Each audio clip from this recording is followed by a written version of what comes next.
नमस्कार, स्वागत है आप सभी का हिस्ट्री चैनल में। मैं रवि कुलरिया लेक्चर राजस्थान से। आरपीएससी द्वारा आज सेकंड ग्रेड के एग्जाम के लिए नया सिलेबस जारी कर दिया है। तो आज के इस वीडियो में मैं आपको बताऊंगा कि पेपर 1 में क्या क्या बदलाव किए गए हैं और एनसीईआरटी को लेकर किस प्रकार से इसके अंदर इशारे हैं, वो मैं आपको बताने की कोशिश करूंगा। यहाँ पर देखिए, geographical, historical, cultural and general knowledge of Rajasthan, पहला टॉपिक यही था और इसमें कहीं पर भी कोई बदलाव दिखाई नहीं देता। ऐसे ही एंशिएंट कल्चर, सिविलाइजेशन, ये भी इसमें भी राजस्थान में कालीबंगा, आहड़, गणेश्वर और बैराट पर मुख्यतः ध्यान देना था, ये भी कोई इसमें बदलाव नहीं है। फिर इसके बाद में ये जो हिस्ट्री के टॉपिक्स हैं वो भी सब सेम है।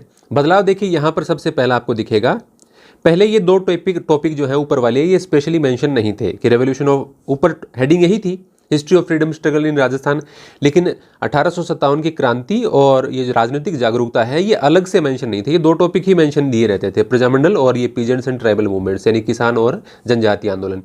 तो ये एक यहाँ पर एकदम अलग तरीके से इसको मेंशन कर दिया है। फिर उसके बाद में इंटीग्रेशन ऑफ राजस्थान पहले से था, सोसाइटी एंड रिलीजन में सारे ये राजस्थान का समाज, ये कला, ये सब यहाँ पर धार्मिक देवता वगैरह, फोक म्यूजिक, डांस सब पहले से थे। Political and administrative system of Rajasthan, इसके अंदर यदि आप देखेंगे तो यहाँ पर आपको ये टॉपिक नया दिखेगा, state legislative assembly in Rajasthan. ये पहले वाले में नहीं था। मैंने जल्दी जल्दी देखने की कोशिश की है और लगभग टॉपिक मैंने मिला लिए, पुराना और नया पास पास रखे। फिर उसके बाद में करंट अफेयर ऑफ राजस्थान तो है ही, ऐसा ही था। General knowledge of world and India, यहाँ पर थोड़े थोड़े बदलाव आपको देखने को मिलते हैं।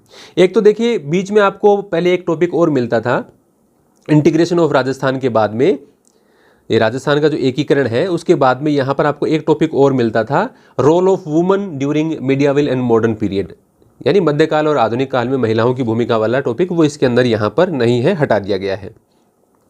फिर उसके बाद में यहाँ पर हम देखेंगे general knowledge of world and India, continent, ocean, global wind system, ये तो सारा यहाँ पर उसके अंदर था।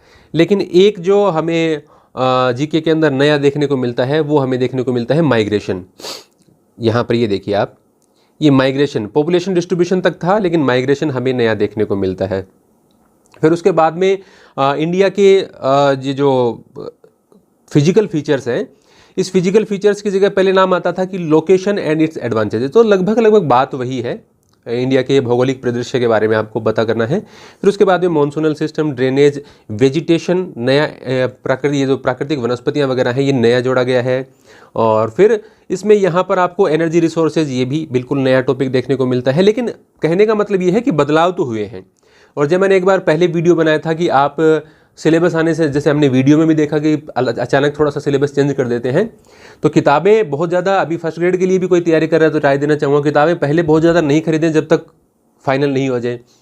फिर उसके बाद में इकोनॉमी की बात करें तो इकोनॉमी में बहुत सारे टॉपिक्स हटा दिए हैं, जैसे नेशनल इनकम, राष्ट्रीय आय की जो अवधारणा थी, पॉवर्टी थी, नेशनल इनकम का एक कॉन्सेप्ट था, गरीबी थी यानी कि पॉवर्टी थी, वो इसमें से हटा दी है। इसके अलावा यहाँ पर एक रिडक्शन स्कीम का टॉपिक था, वो भी यहाँ पर हटा दिया है। और अब हमारे पास टॉपिक ये है, growth and development in agriculture and industry. ये टॉपिक पहले भी था लेकिन उसमें सर्विस सेक्टर नहीं था, तो सर्विस सेक्टर इसमें ऐड कर दिया है। Foreign trade of India, trades, composition and direction, एक ही टॉपिक है ये, ट्रेड्स, कंपोजिशन एंड डायरेक्शन, ये आपको एकदम नया टॉपिक दिखेगा, ये ऐड नया किया गया है। तो बहुत सारे टॉपिक्स हटाए गए हैं। इंडियन इकोनॉमी में बहुत बदलाव है, इंडियन इकोनॉमी में काफ़ी बदलाव किया गया है और ये हमें बहुत ध्यान से अब देखना होगा। फिर उसके बाद में Indian constitution, political system and foreign policy, Bharat का संविधान और ये जो राजनीतिक सिस्टम है, और फॉरेन पॉलिसी यानी भारत की जो विदेश नीति है उसके बारे में। तो ये 1935 वाला ये जो हमारा जो कॉन्स्टिट्यूशनल हिस्ट्री ऑफ इंडिया है, ये सेम वही है। रोल ऑफ अम्बेडकर भी हमारे था, making of constitution and salient features, fundamental rights, fundamental duties, directive principle state policy, ये सारे हमारे पास थे। इंडियन प्रेसिडेंट और प्राइम मिनिस्टर, ये भी था। पॉलिटिकल पार्टीज यहाँ तक था।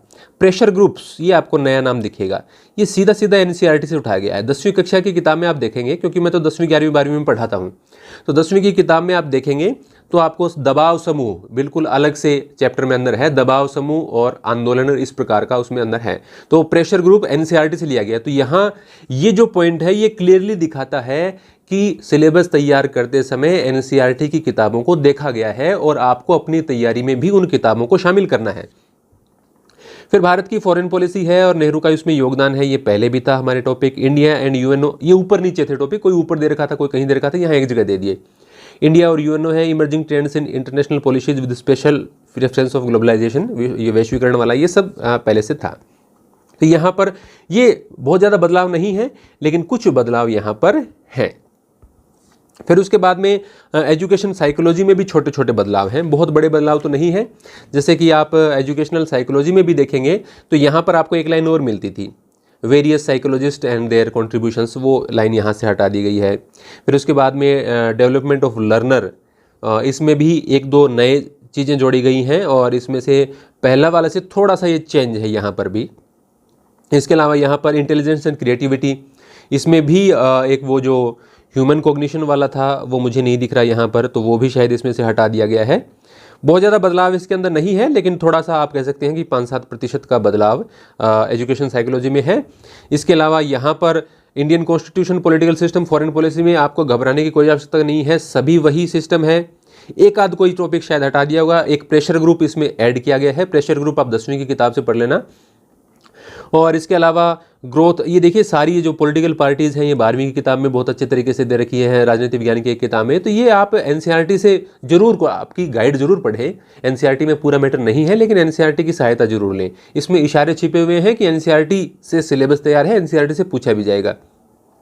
इकोनॉमी में आपको दोबारा फिर से फोकस करना पड़ेगा। इकोनॉमी में आपने जो भी पढ़ा है उसमें से काफ़ी सारी चीज़ें यहाँ पर बदल दी गई हैं। ये मानिए कि इकोनॉमी आपकी आधे से ज़्यादा चेंज कर दी है, बहुत से टॉपिक हटा दिए, नए ऐड कर दिए गए हैं। जनरल नॉलेज वगैरह में एक बहुत ज़्यादा चेंज नहीं है, थोड़ा बहुत चेंज है। इसमें सिर्फ ये लेजिस्लेटिव असेंबली में राजस्थान ये ऐड कर दिया गया है। इसके अलावा वो जो महिलाओं वाला है वो हटा दिया है, ये 2 टॉपिक एक्स्ट्रा ऐड है।